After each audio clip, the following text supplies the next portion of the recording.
So Monica asks a question. She writes that she's a withdrawer and she finds herself struggling to connect the pain of her limbic system with the pursuer. The other part of the question is sometimes she feels like she sort of misattunes to the pursuer because it's just not where she is internally. Yeah. And, it's painful. And she says, ugh.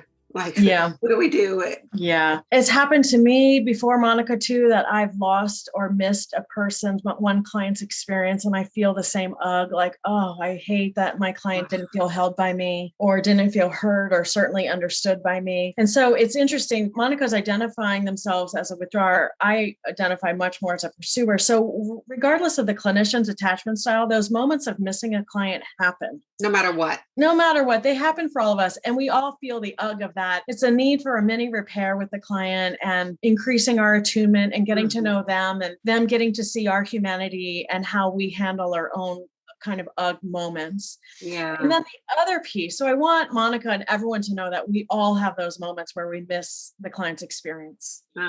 And so the other piece of the question is for all of us learning EFT and doing EFT, we're feeling because we identify as withdrawers, we have had to cope by turning away from our own emotionality. I want you to be incredibly compassionate with yourselves, that you're embarking on a journey of going closer to your pain when your whole nervous system wants you to go away from your pain.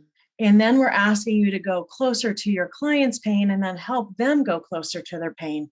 So in some moments with clinicians who are withdrawers who do beautiful EFT, by the way, that needs to be said right off the bat, you can be a withdrawer and do beautiful EFT, but often you're helping yourself befriend your own emotionality while you're helping your clients do it. And that's a beautiful and an incredible collaboration. But I think it's taxing for the clinician because you're learning the language of emotional attunement and emotional expression while you're helping your clients learn the same language. And so like parents, we often feel like just when we get what our kids are doing and their growth and where they are, and we think we're providing something for them, then the kid goes and changes again. And you're like, oh, I got to grow some more. I thought I was just going to be able to relax for a little bit.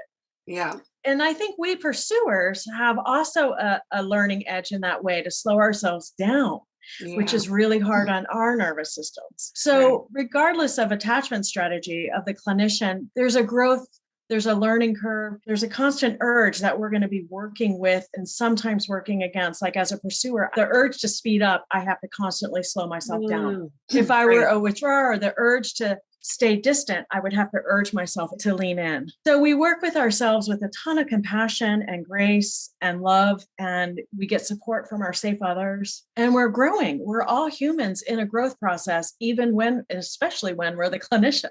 Yeah. So it's not just our clients who are coming to EFT for their growth. The clinician is always growing as well, which isn't fun. Often it can be quite taxing. Sometimes, right? Enough growth already, right? Enough growth already. But it's what you and I love in terms of what we do, Jen, together and what we found in each other, like the mutual commitment to grow ourselves, to help our clients and to help our colleagues and friends learn EFT and be more gracious with themselves because we're all always growing. We're always growing. We're always learning. And that's not just, something we have to deal with. Those vulnerable places it's like the birthplace of connection to our imperfections, right? Yeah, our humanity. I love what you just said. Our humanity is a birthplace for connection. Yeah.